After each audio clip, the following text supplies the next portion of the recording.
toute forme de prison soit brisée et recommande ce temps de la parole en recommandant l'homme de Dieu qui va nous parler entre les mains de Dieu. Prions le Seigneur. Alléluia. Oui, Seigneur, nous voulons Père, te nous te remercier. disons merci. Nous Merci. sanctifions ton nom, Seigneur, parce que tu es fidèle. Merci parce que Nous tu disons es merci, Dieu, Seigneur, parce Alléluia. que nous croyons que la délivrance est au Oh, travers que de ton ta nom soit parole. béni, La Seigneur. Bible déclare qu'il envoie la parole et la parole est guérie.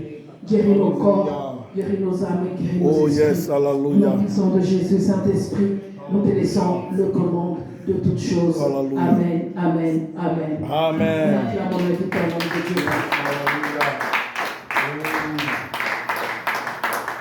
Alléluia. Parce qu'il vit, parce qu'il vit, je n'ai rien à craindre. Mes lendemains sont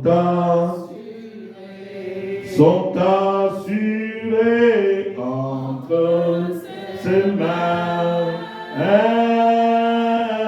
Il tient ma vie pour ce temps et l'éternité. Je sais qu'il chante plus fort parce qu'il vit, parce qu'il vit, parce qu'il vit. Je n'ai rien à craindre, mes lendemains, oh mes lendemains, oh sont assurés, mais il tient ma vie pour ce temps et l'éternité.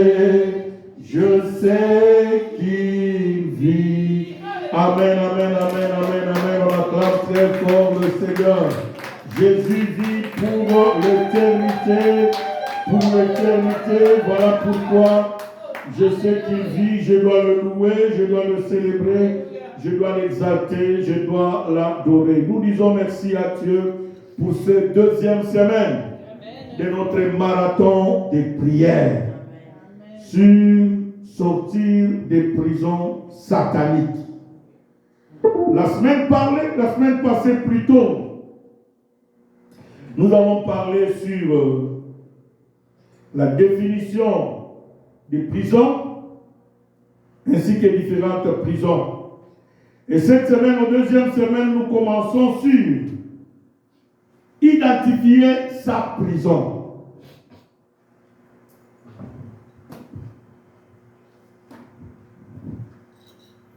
Identifier sa prison.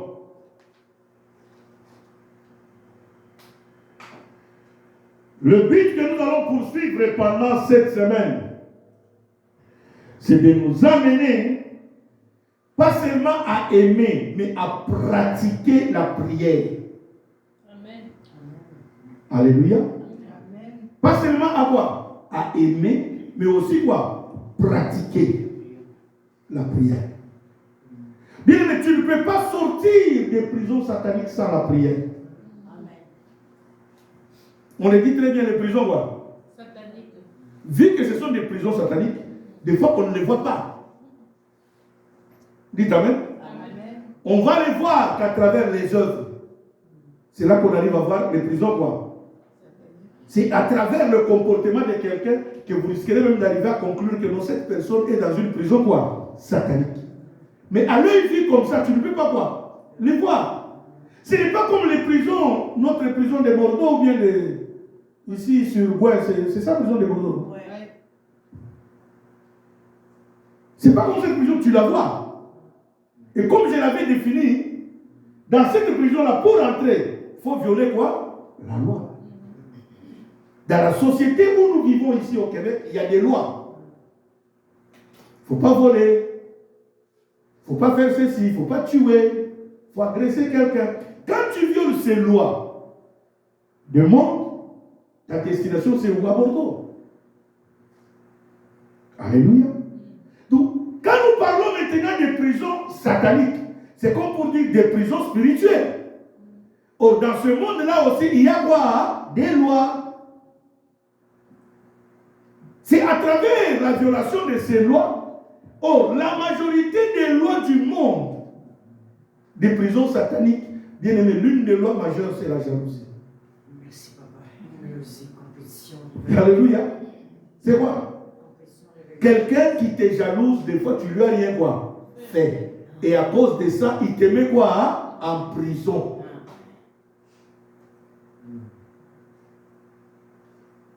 Voilà pourquoi ça, la prière. Cette semaine, nous mettrons beaucoup l'accent sur la prière. L'objectif, c'est de t'amener à aimer et à pratiquer.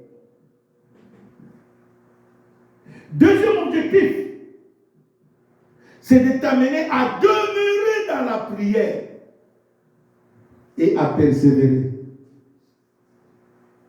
Pas seulement aimer et pratiquer, mais demeurer. Tu peux pratiquer un jour. Mais ici, nous voulons t'amener aussi à quoi? À demeurer. Donc que ça devienne quoi? Ta vie. Amen. Quand Jésus dit demeurer dans ma parole, il veut nous dire que non, que ma parole soit ta vie. Amen. La vie de tous les jours. Amen. Que tu persévères encore. Il y a d'autres prisons bien-aimées qui sont comme des branches de Lengalinga en français, on appelle ça quoi? Qu'est-ce que vous voulez dire? Quoi? Non, c'est pas Kalalo. C'est quoi en français, vous qui avez fait beaucoup de français, non? Le fond, on appelle ça Kalalo. Non, c'est pas Kalalo. Oui. Kalalo. C'est Kalalo, hein? Oui, il y a deux noms, mais Kalalo aussi. Kalalo aussi, hein? Oui, il y a un autre nom. Ok. Il y a une branche, chez nous en Lingala, on l'appelle Lingalinga. Non, Bidjouti, quoi? C'est en Swahili qu'on appelle ça Lingalinga. Et en français, on appelle ça Kalalo. Je ne sais pas si vous avez connu ça. Ces branches-là sont faciles à voir. À couper. C'est des branches Avec des feuilles. Nous mangeons plus les feuilles. Alors, ces branches-là sont faciles à voir. À couper. C'est comme pour dire que il y a d'autres personnes, leurs prisons sont faciles à voir. À se libérer. Est-ce que vous comprenez? Quelqu'un qui est dans une prison qui est facile à voir, à se libérer, il n'a pas besoin de persévérance. Il n'a pas besoin de prière de 10 heures. Il a besoin de prière d'une seconde. Est-ce que je me fais bien expliquer? Quelqu'un qui a des liens de Kalalo, ces liens-là se brisent quoi? Facilement. Donc il n'a pas besoin de longues prières. Mais quelqu'un qui a des liens de baobab. Est-ce que quelqu'un me fait comprendre? Des prisons de baobab. Or, chez nous là-bas, il y a aussi un autre arbre que l'éléphant a toujours difficile à casser.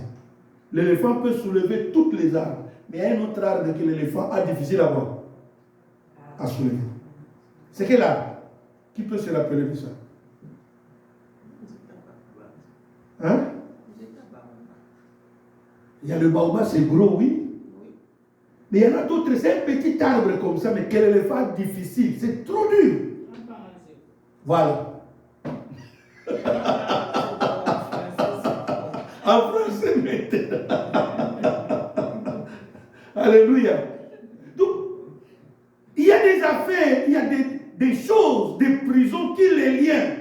C'est comme cette affaire-là qu'on appelle chez moi quand Pamazé. Quand tu as ces liens-là, ils sont durs à casser. Et des liens comme ça, ça nécessite de demeurer dans la prière, de persévérer dans la prière, de faire de la prière ta vie. Mais pour arriver à faire de ça, il faut distinguer, identifier. Il faut arriver à identifier quel genre de prison que je suis. Dans quel genre de prison on m'a mis? Et qui m'a mis là-bas? C'est très important, bien-aimé. Comme je l'ai dit la semaine passée, lisez seulement, bien-aimé, toutes choses qu'on a marquées dans la Bible. D'ailleurs, Paul le dit au Timothée, toute écriture est utile quoi? À enseigner. Si Paul dit que toute écriture est utile, a été inspirée d'abord quoi? Des dieux. Utile à quoi? À enseigner. Donc c'est pour dire que quand la Bible marque la prison, nous devons enseigner sur quoi? La prison.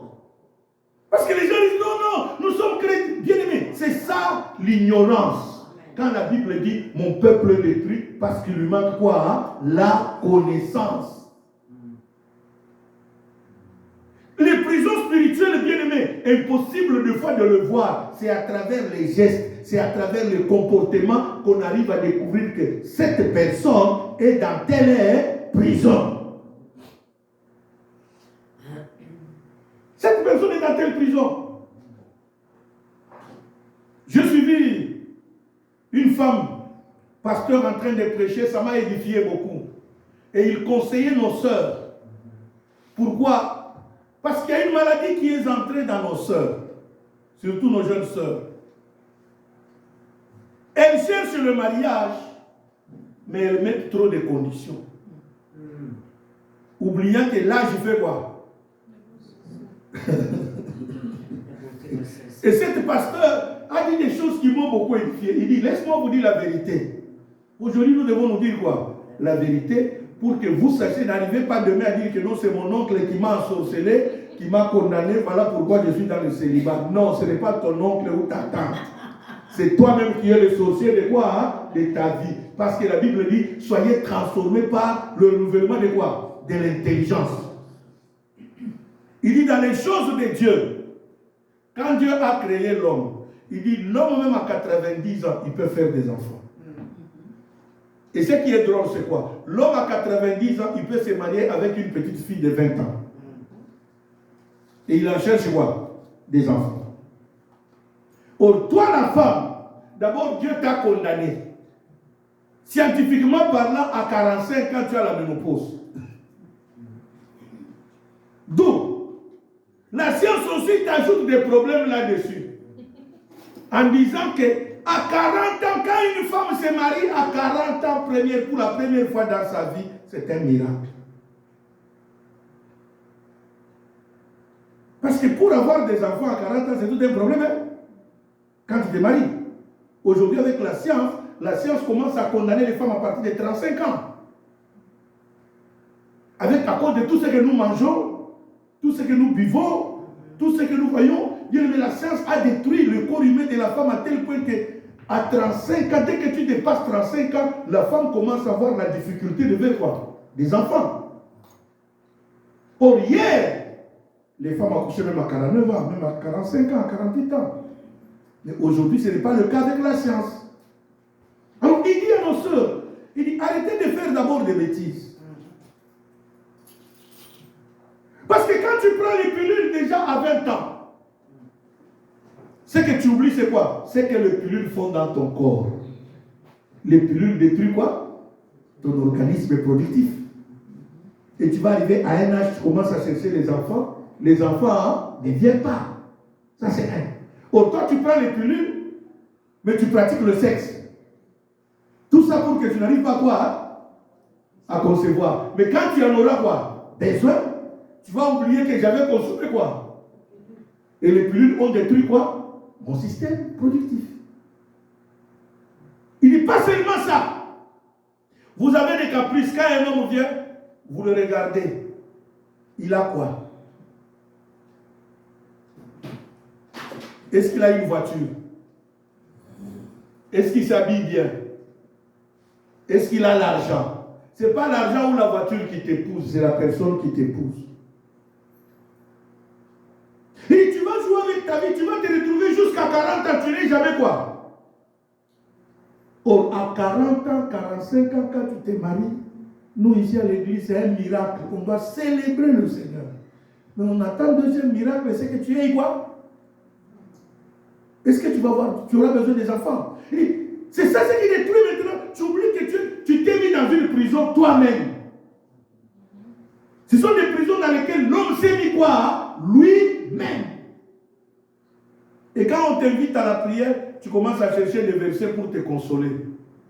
Oh, la Bible dit, il n'y a pas de condamnation. Mais il n'y a pas de condamnation. Toi, tu es célibataire à 40 ans. Tu as joué avec la vie, maintenant tu commences à chercher les enfants, tu ne vas pas les faire. Qui t'a mis dans cette prison? Il n'y a pas de condamnation? Oui, d'accord, mais toi, tu es où? Est-ce que Dieu t'avait donné les seins pour rien? C'est pour aller. Bien, mais quand j'ai suivi ce message, ça m'a touché. J'ai compris beaucoup de gens comment ils sont dans quoi? En prison, sans le vouloir. Des fois, c'est par leur propre quoi? Volonté. Maintenant, nous allons faire la lecture de la Bible. Deux versets que nous allons prendre en premier lieu. Jérémie chapitre 33, verset 3.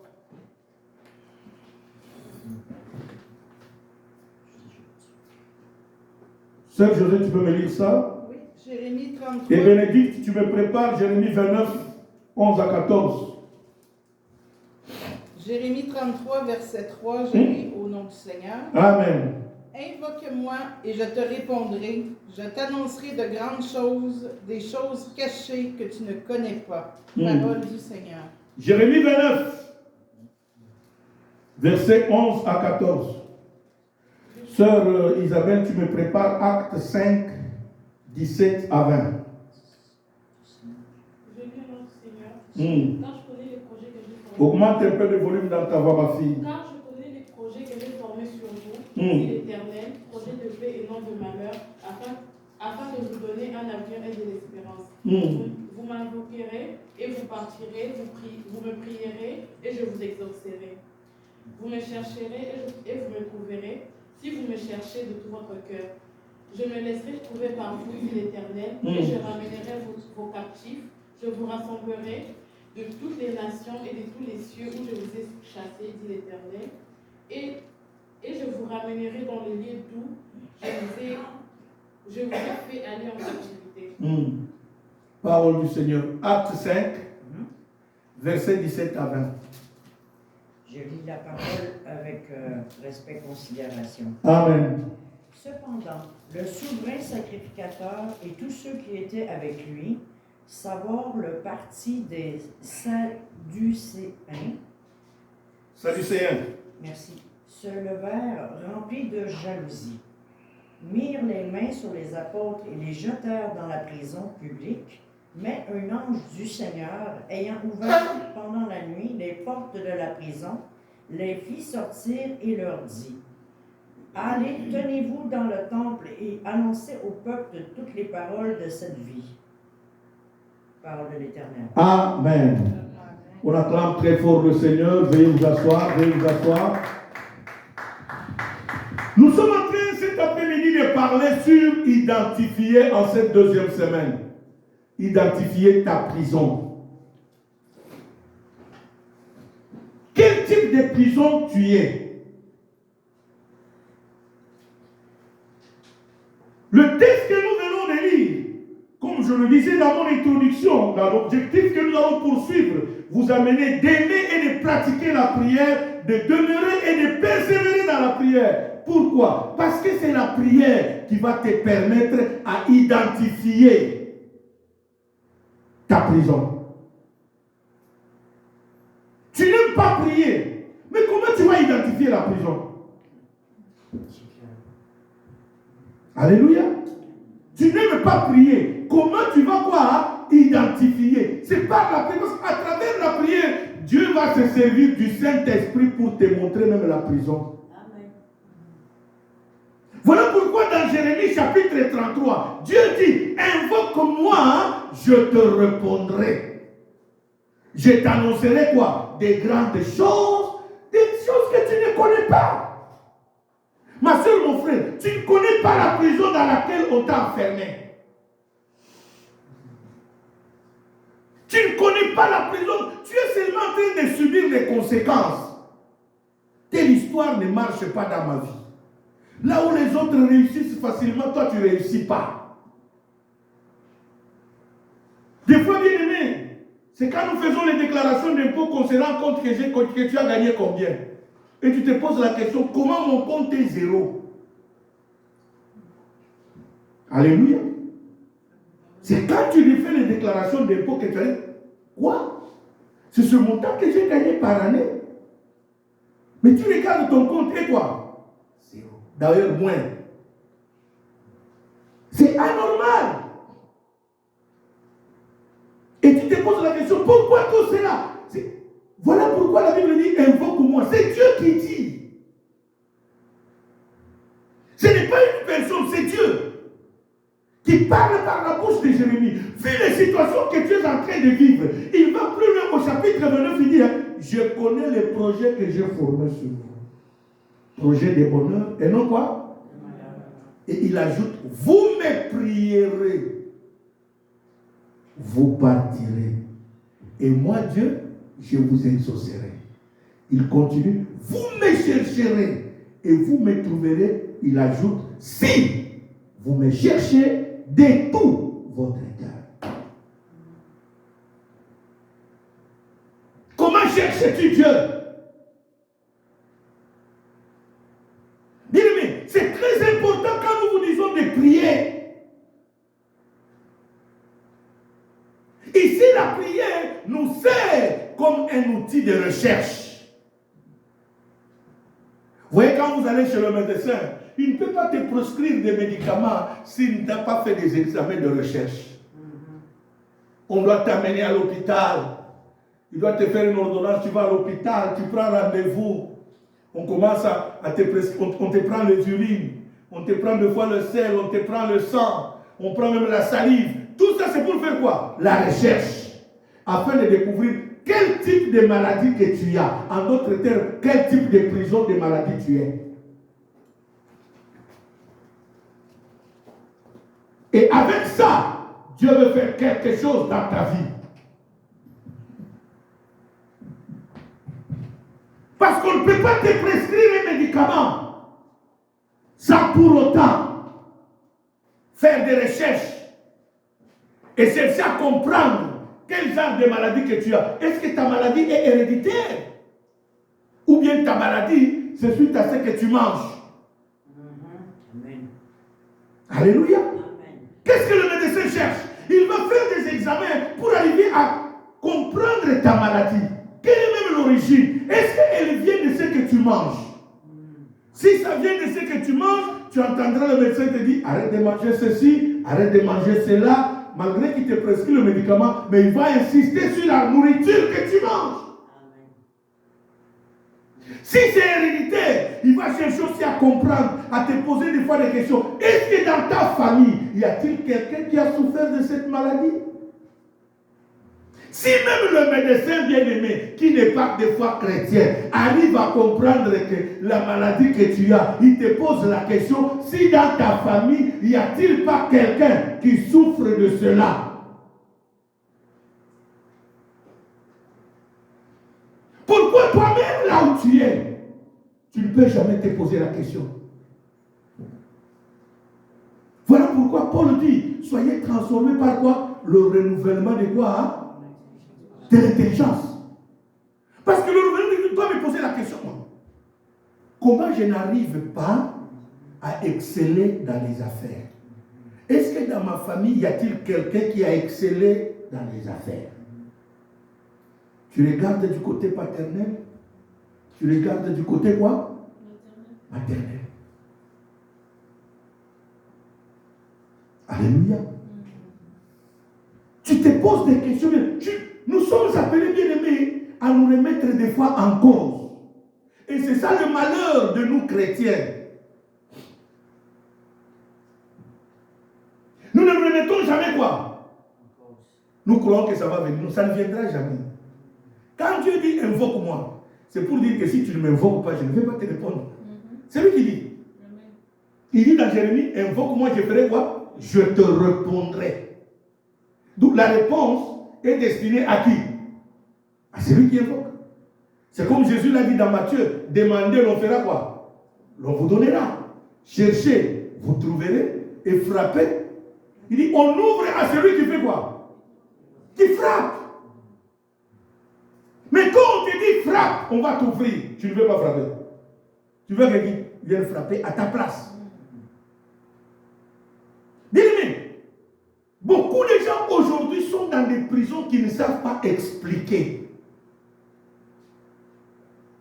Mais ils subissent seulement quoi? Les conséquences. Le problème c'est quoi? Premier problème, ils n'aiment pas la prière. Tu n'aimes pas la prière. Quand c'est pour sortir, faire du n'importe quoi, tu es la première personne. Mais quand c'est pour prier, là, tu commences à donner quoi? Des raisons. Des fois même pour venir à l'église, tu commences à donner quoi? J'ai toujours posé la question, bien aimé. Vous savez, ici, là, ça m'a un peu révolutionné. Je me pose la question, je me dis, les mêmes personnes qui donnent raison, même pour venir à l'église, même pour prier là, mais jamais pour le travail, ils donnent raison. Hein? Amen. Des excuses. Alléluia. Jamais pour aller voir au travail. Non, non, aujourd'hui je ne me suis pas bien levé. Non, non, ils ne donnent jamais raison. C'est comme j'ai toujours donné ce témoignage, bien aimé. Moi, ça m'a toujours écœuré, ce frère-là. Jusqu'aujourd'hui, je n'ai jamais compris. La neige tombe. C'était un dimanche comme aujourd'hui. Et à cette époque, on priait sur Saint-Michel. Jusqu'à midi, on a reçu 35 cm. Jusqu'à midi de dimanche. De samedi à quoi? On a reçu combien? Et puis on n'a pas encore commencé quoi? Le déneigement. On n'a pas encore commencé à lever ce qui est là. Et la météo nous annonce que d'ici demain matin, on va ajouter entre d'autres coins, ça sera 25, d'autres coins, ça sera 20 cm sur le 35 que nous avons reçu. Et je pose la question aux frères. Mais tu vas faire quoi demain? Parce que d'ici demain matin, à l'heure d'aller au travail, sur les 35 que nous avons, on va nous ajouter combien? Une bonne 20 bordée de neige, d'autres 15, d'autres coins 25. Alors, tu vas aller au travail, oui ou non? Il dit, mais pasteur, ça c'est autre chose. Oh! Est-ce que vous comprenez un peu là? Vous comprenez un peu comment l'homme est dans une prison? Pour venir chercher Dieu qui va te sauver, qui va te délivrer, là tu as des raisons à donner. Mais pour aller au travail, là tu dis que non, ça c'est autre chose, je ne dois pas manquer. Quoi? Et cela nous pousse à comprendre la place que Dieu occupe dans ton cœur. Amen. Quelle est la place que Dieu occupe dans ton cœur?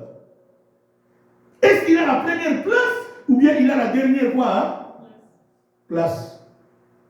Comme un enfant qui a répondu, sa mère lui dit, arrêtez. Il dit à sa maman, venez prier pour que Dieu soit dit, Dieu n'a même pas place dans ma voiture. S'il peut avoir la place, Dieu va aller s'asseoir dans le coffre. Et ils sont allés, ils ont fait l'accident. Tous ceux qui étaient dans la voiture sont quoi? Sont décédés. Mais le plateau des œufs qui était où? Dans le coffre où on avait placé qui? Dieu, qui n'est même pas emballé. Aucun œuf n'est cassé. Est-ce que vous comprenez le mystère de Dieu? On a placé Dieu où? Dans le coffre de la voiture. Mais il y a eu accident. Aucun œuf ne s'est cassé qui était où? Là où était Dieu. Mais vous, là où il n'y avait pas Dieu, vous tous quoi? Cadavérés. Bien-aimé dans le Seigneur, nous voulons cette semaine que tu puisses t'engager à la prière. Il y a des choses que toi-même tu vis, tu ne sais pas expliquer. Tu es dans une prison.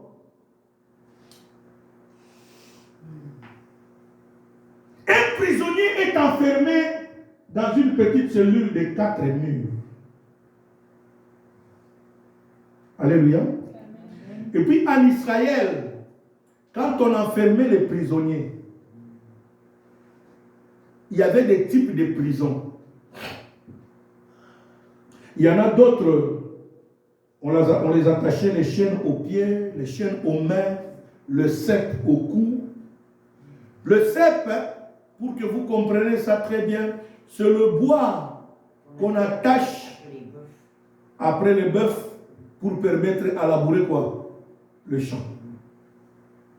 C'est 2 bois comme ça qu'on va placer au niveau du cou. On va faire un rond au milieu afin de permettre que le cou soit attaché très bien. Et ça, on les mettait dans les prisons. On donnait ça aux prisonniers. Surtout les apôtres de Jésus.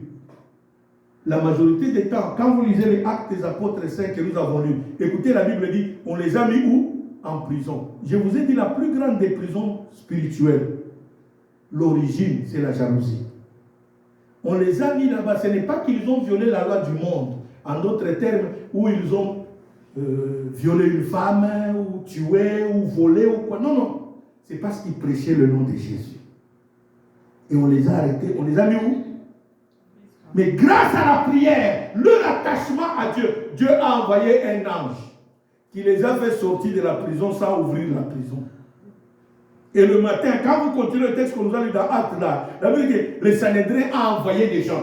Alors nous, les gens, nous allons les condamner publiquement. Le huissier qui est parti à la prison, il a trouvé la prison quoi? Fermée, comme ils avaient fermé hier. Il a introduit les clés. Il a ouvert la porte. Entré à l'intérieur, il n'y avait personne.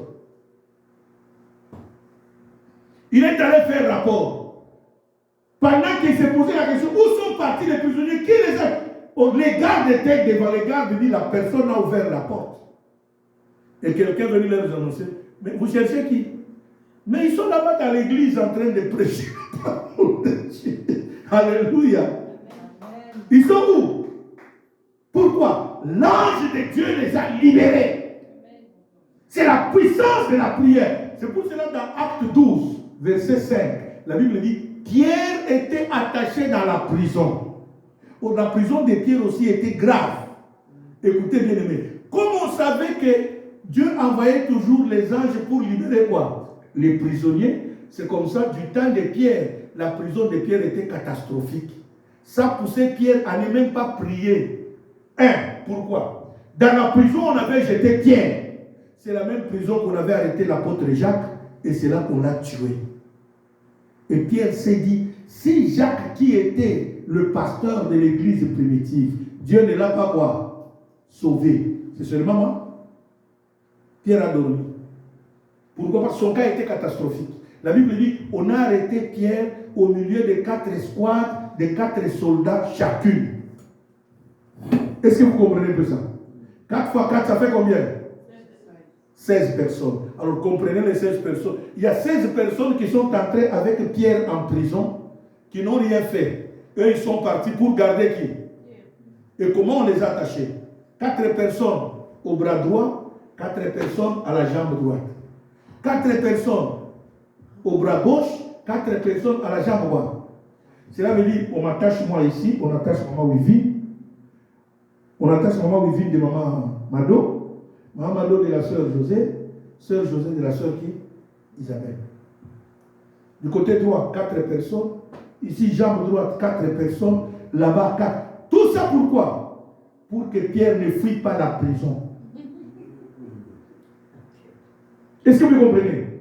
Pas seulement ça. Pierre, la Bible dit, Pierre était dans la prison intérieure. Et pour sortir de cette prison, il y avait 3 portes. Comme ici chez nous, pour entrer dans la salle, nous avons combien de portes? Il y a la première qui est là. Et là, devant la porte là, il y avait des gardes. La porte d'entrée là-bas, du bâtiment aussi, comme deuxième. Devant la porte là, il y avait quoi? Des gardes. Maintenant, la barrière pour entrer dans la cour. Il y avait quoi? Une porte. Et il y avait aussi quoi? Malgré le nombre de tous ces gardes qui étaient là-bas jusqu'à l'intérieur, écoutez maintenant la puissance de la prière. Quand nous vous disons de prier, la Bible dit au verset 5, la Bible dit, Pierre dormait dans la prison, mais l'église ne cessait de prier pour lui. Est-ce que vous savez ce que cette prière a fait? Dieu a envoyé un ange. L'ange est entré en prison. Il a trouvé Pierre en train de quoi? De ronfler. Parce que Pierre était découragé, attendant quoi? La mort. Il dit, de la même façon qu'on a tué l'apôtre Jacques, moi aussi on va quoi? Me tuer. Alors laisse-moi attendre seulement la mort, je n'ai pas besoin de prier même. Pierre ronflait. Mais l'ange, quand il est... Et pendant qu'il ronflait là, il voyait une vision. Il a vu un homme habillé en blanc est entré. Et l'homme là lui a donné un coup. Et Pierre s'est levé promptement. Dites Amen. Il a oublié qu'il avait quoi? Des chaînes aux mains et quoi? Et aux pieds. Et la Bible dit, quand il s'est levé, les chaînes aux mains et aux pieds sont quoi? Tombées.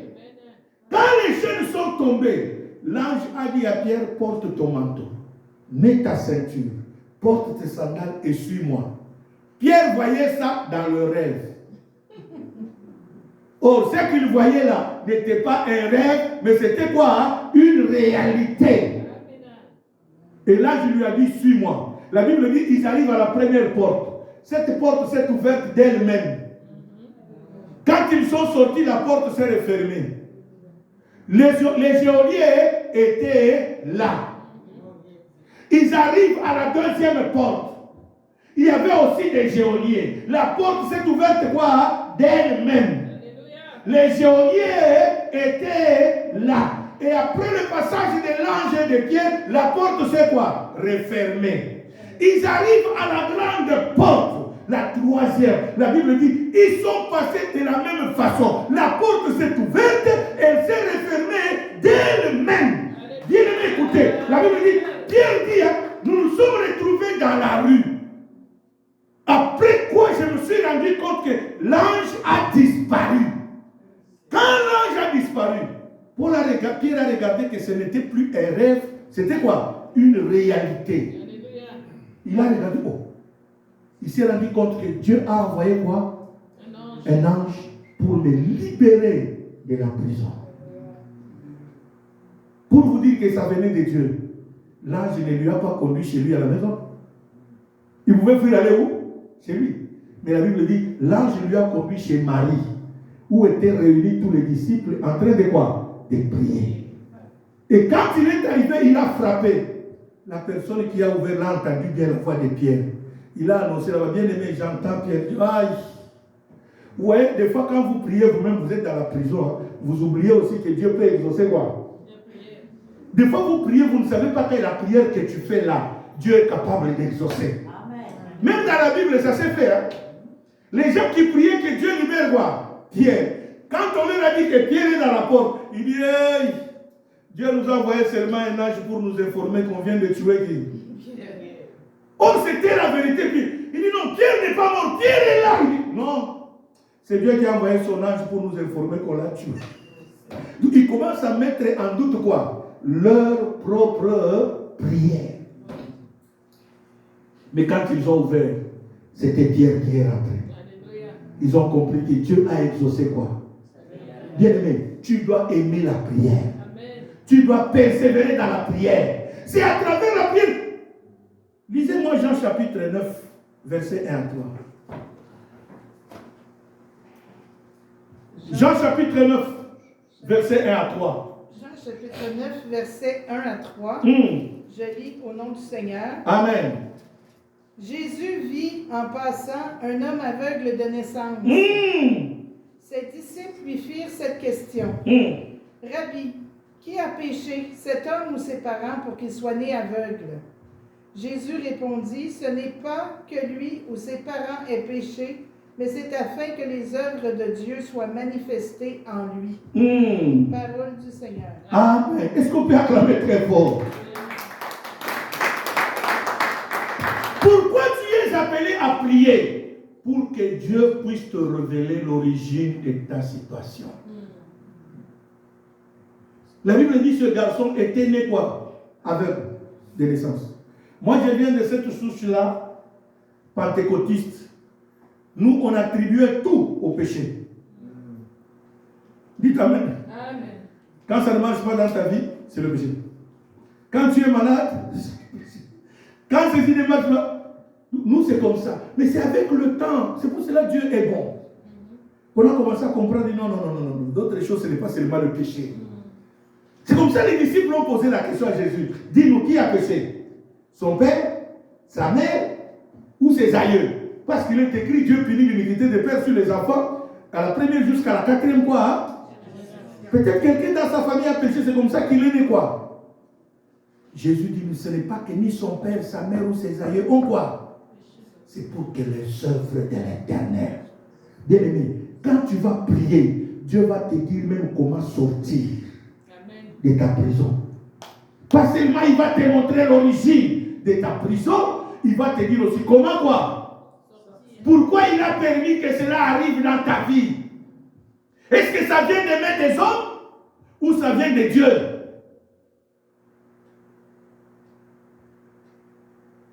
Alléluia. Des fois, d'autres circonstances que nous avons dans la vie, c'est Dieu qui permet. Et quand Dieu permet quelque chose, bien aimé, ce n'est pas pour nous tuer, c'est pour nous sauver. C'est pour manifester sa gloire dans nos vies. Mais tout ça, ce n'est pas la prière, ma soeur, mon frère, tu dois prier. Ce n'est pas la prière. Quand tu pries, Dieu va exaucer. Il a dit, hein, je connais les projets que j'ai formés sur vous. Il dit, vous me prierez et vous partirez. Moi, Dieu, je vous exaucerai. Alléluia. Vous me chercherez et vous me trouverez. Si vous me cherchez de tout votre cœur. Bien-aimé, le temps est arrivé où tu dois chercher Dieu de tout ton cœur pour que Dieu se révèle à toi. Pour que Dieu te révèle la prison dans laquelle on t'a. Tu es dans une prison que tu ne connais pas. Quand vous lisez Actes des apôtres, la majorité des apôtres qu'on a mis en prison, ils n'ont pas violé la loi du monde. C'était par jalousie. Parce qu'ils prêchaient le nom de qui? Jésus. Et les autorités ne voulaient pas que le nom de Jésus soit quoi? Prêché. C'est comme ça qu'on les jetait quoi? En prison. Et Dieu les libérait. De quelle prison tu es, ma soeur?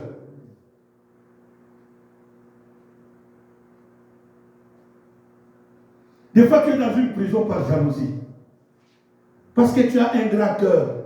Tu sais faire des dons aux gens. Et les autres sont jaloux de toi. Pourquoi ça marche seulement dans sa vie? Dites Amen. Tu es là, tu ne sais pas qu'il y a des gens qui te jalousent. Des fois, c'est les mêmes personnes que tu manges avec eux tous les jours. C'est eux qui te jalousent. Qui ne veulent jamais que tu sois quoi? En paix. Qui ne veulent jamais que tu sois en bonne santé. Ils sont jaloux parce que tes enfants ont étudié, ont terminé les études. Ils sont jaloux parce que ils te jalousent même, ils emprisonnent des fois. Bien aimé, il y a des fois que les parents ne savent pas que leurs enfants, on les a empoisonnés, on les a emprisonnés dans des prisons à cause de toi, parents. Des fois, c'est à travers les témoignages que vous entendrez des gens. Pourquoi c'est seulement lui, ça marche?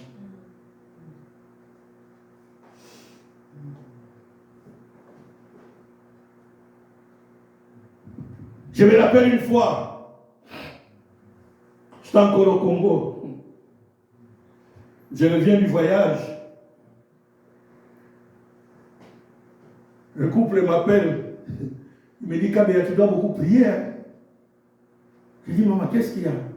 Il dit, tu ne sais pas qu'il y a des gens qui te jalousent parce que c'est toi qu'on envoie toujours en voyage. Or, les mêmes personnes, quand je suis arrivé hier, ils sont passés chez moi. Je les ai même partagés quoi? Des petits cadeaux. Alléluia. La première fois que je suis arrivé aux États-Unis, bien aimé, j'arrive. On s'enferme en prière, le téléphone commence à sonner. C'est là que j'ai compris que bien aimé, il y a la sorcellerie même dans l'église de Dieu.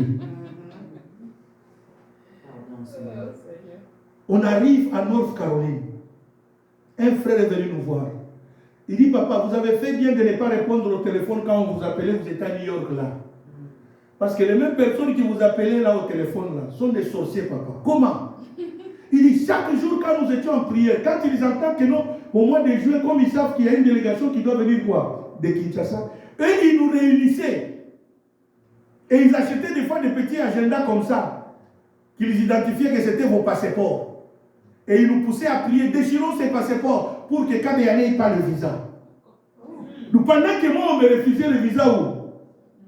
À Kinshasa, il y a des gens à râler qui priaient au nom de Jésus. Lui, il n'aura pas le visa.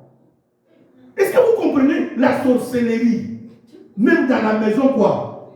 De Dieu. Et quand nous arrivons à notre caravane, c'était le premier. Oh, non, ça c'est mon papa. J'ai dit, c'est celui qu'on m'a dit qu'il déchirait. Il s'est fait dévoiler. Non, bien aimé, laisse-moi vous dire, quand on vous dit de prier, prie. Parce que tu ne sais pas ta prison dans laquelle tu es là, qui t'a mis là. Des fois, tu n'as rien fait. Est-ce que je parle à quelqu'un? Est-ce que quelqu'un m'entend ce soir? Des fois, nous sommes dans des prisons. Ce n'est pas parce que nous avons commis de péché. Non! C'est pas parce que tu as fait du mal à quelqu'un. Non, c'est pas jalousie. Et des fois, la personne qui t'a mis en prison, c'est celui qui mange avec toi. C'est pas pour rien Jésus a dit. L'un d'entre vous me livrera. Pierre a posé la question, Seigneur, est-ce c'est moi? Jésus a dit, c'est celui que nous allons voir. Quand je vais tremper, c'est celui à qui je vais donner quoi? Le pain. La Bible dit, ils ont trempé ensemble avec Judas. Et quand Judas mangeait le pain, Jésus lui a dit, ce que tu veux faire, fais-le promptement. Quand vous lisez ça, c'est Jean qui écrit ça. Quand vous lisez ce texte dans Jean, les disciples pour eux, parce qu'après avoir mangé le pain, Judas est sorti. Pour eux, ils ont interprété la sortie de Judas, soit disant que comme celui qui gardait quoi? L'argent, Jésus lui a dit, le pain est fini, va acheter quoi? Oh, Jésus leur avait donné déjà quoi? Le signe pour savoir. Bien-aimé, tu es dans quelle prison? La maladie que tu as peut être une prison. Le blocage que tu as peut être une prison. Le célibat de tes enfants peut être une prison. Les circonstances néfastes qui se passent dans ta vie là peuvent être quoi? Une prison. Mais il faut savoir qui t'a mis dans cette prison et pourquoi on t'a mis là-bas. C'est par la prière. Bien, mais moi, il fallait que je prie. Malgré que je partais, on me refusait quoi? Le visa, ça ne me décourageait pas de prier. C'est comme si ça m'accentuait encore de quoi? Hein? De prier. J'ai compris que non, non. Parce que j'ai réalisé que, bien, des fois, tu as une promesse de la part de Dieu. Mais tu n'arrives pas à comprendre comment cette promesse ne se réalise pas. C'est parce que tu ne pries pas.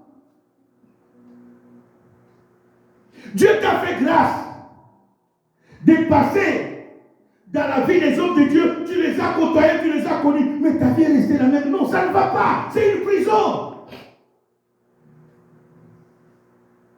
Comment ça ne marche pas? Comment ça ne marche pas? Pendant cette semaine, bien-aimé, je suis venu dire à quelqu'un, réveille-toi ma soeur, mon frère. Dis que trop, c'est trop. Si le médecin peut arriver à te poser la question, dans votre famille, est-ce que telle personne souffre de telle maladie? Ou même le médecin comprend qu'il y a des maladies qui sont quoi? Héréditaires. Il y a que toi qui ne sais pas qu'il y a d'autres situations qui sont quoi? Quand ça ne marche pas, regarde aussi dans ta famille. Qui a réussi dans tel domaine? Dans le mariage? Qui a réussi dans le business? Qui a réussi dans les études? Alléluia. Bien, mais le jour où j'ai compris que dans ma famille, il y a un combat, on nous a condamnés à ne pas rouler dans des voitures. J'ai ouvert les yeux. Dites Amen. Il ne faut jamais accepter toute chose pour le plaisir de quoi? D'accepter. Il faut te poser seulement la question. Il fallait par la prière que je commence à comprendre qu'est-ce qui ne marche pas. C'est par la prière que j'ai compris que même le combat que j'avais connu dans ma vie, dans le mariage, c'est venu quoi? De la famille. De la famille. C'est pas la prière. Mon frère aîné s'est marié, il a fait 4 ans sans enfant. On a chassé la femme à cause de la stérilité. Nous, on croyait que la femme, c'est la femme qui était quoi? Stérile. Ou mon frère était stérile. Or, les deux n'étaient pas quoi? Stérile. Parce que la femme, là où il est allé, il a croisé un homme. Quelque temps après grossesse, des jumeaux. Mon frère a épousé la deuxième fois, une autre femme, quand il a répudié la première grossesse, des jumelles. Est-ce que les deux étaient stériles? Est-ce que vous comprenez un peu ça? Moi aussi, je me marie, la stérilité me frappe à la porte. Oh, comment ça? C'est par la prière. Quand nous sommes en train de dire que Dieu me révélera que mais cela vient de votre famille.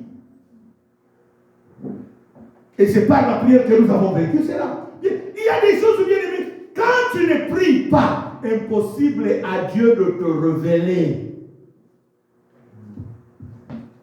Parce que c'est lui qui a dit, invoque-moi, je te répondrai. Je t'annoncerai des grandes choses que tu ne connais pas. C'est Dieu qui dit, bien-aimé, pourquoi tu hésites à prier? Pourquoi? Il a dit, invoque-moi. Et si tu m'invoques moi, Dieu, je vais quoi? Je réponds. Termine avec Exode chapitre 33, verset 13 à 17. Sœur José, lis-moi ça vite. Oui, Exode 33, les versets 13 13 à 18. Verset 13 à 18, je lis au nom du Seigneur. Amen. Maintenant, si j'ai trouvé grâce à tes yeux, fais-moi connaître tes voies. Ça, c'est Moïse qui parle à Dieu. Alors je te connaîtrai et je trouverai encore grâce à tes yeux. Considère que cette nation est ton peuple. L'Éternel répondit, je marcherai moi-même avec toi et je te donnerai du repos. Moïse lui dit, si tu ne marches pas toi-même avec nous, ne nous fais point partir d'ici. Comment sera-t-il donc certain que j'ai trouvé grâce à tes yeux, moi et ton peuple? Ne sera-ce pas quand tu marcheras avec nous, quand nous serons distingués, moi et ton peuple, de tous les peuples qui sont sur la face de la terre? L'Éternel dit à Moïse, je ferai ce que tu me demandes, car tu as trouvé grâce à mes yeux et je te connais par ton nom. Parole du Seigneur. Amen. Alléluia. Ici, le peuple venait de commettre le péché du veau d'or. Moïse était à la montagne. Et le peuple restait dérangé à Aaron. Oh, tu nous amènes toujours, nous prions un Dieu. Moïse nous parle d'un Dieu que nous ne connaissons pas, que nous ne voyons pas. Fais-nous un veau d'or. Il dit, je vais vous faire un veau d'or avec quoi? Nous te donnons ce que nous avons. Ils ont commencé à donner des bijoux en or. Ils ont donné à quoi? À Aaron. Aaron a fait un veau d'or. Moïse, descendant de la montagne, il a trouvé le peuple de Dieu en train d'adorer un veau quoi? Alors, il est remonté à la montagne. Dieu dit, tu as constaté ce que je t'avais dit? Je vais tuer ce peuple. Moïse a dit, pas question. Tu ne m'as pas envoyé en Égypte pour libérer quoi? Ce peuple, afin de le tuer quoi? Au désert. D'où les paroles de Pharaon vont quoi? S'accomplir. Parce que Pharaon est en train de dire que Moïse est en train de vous induire quoi? En erreur. Il est en train de vous amener au désert pour que vous soyez tués au désert. Là, Moïse est en train d'implorer le pardon de Dieu sur le peuple. Dieu dit, je vais tuer ce peuple, je vais commencer une autre nation avec toi. Moïse dit, pas question. Tu es obligé de me pardonner. Si j'ai trouvé grâce, moi, Moïse, à tes yeux, tu dois aussi faire grâce à qui? À ce peuple. Écoute Dieu. Comme la Bible dit dans Jérémie, invoque-moi, je ferai quoi? Je te... Dieu a quoi? A répondu. Et comme tu me demandes, je vais quoi? Le faire. Moïse dit, si j'ai trouvé grâce, et que ton peuple aussi a trouvé grâce, tu dois nous distinguer devant tout le peuple qui se retrouve quoi? Sur la terre. Nous devons être un peuple quoi? C'est ainsi que les Juifs, partout où ils sont, c'est un peuple quoi? Distingué. Même en Russie, même en Afghanistan, ils sont un peuple quoi? Partout où ils sont dans le monde. Pourquoi? Moïse avait dit à Dieu, tu dois nous distinguer parmi tous. Dieu dit, je ferai ce que tu... Bien aimé, c'est Dieu qui a dit, invoque-moi. C'est Dieu qui a dit. Moïse a invoqué qui? Dieu. Et Dieu a quoi? Moïse est un homme de la même nature que moi et toi. Si Dieu a répondu à Moïse, il répondra aussi à ta prière. Que Dieu bénisse ta parole. Mets-toi debout là où tu es, nous allons prier ce soir. Et ta prière ce soir, dis à Dieu, Seigneur, révèle-moi, j'ai besoin de connaître ma prison. J'ai besoin de connaître ma prison.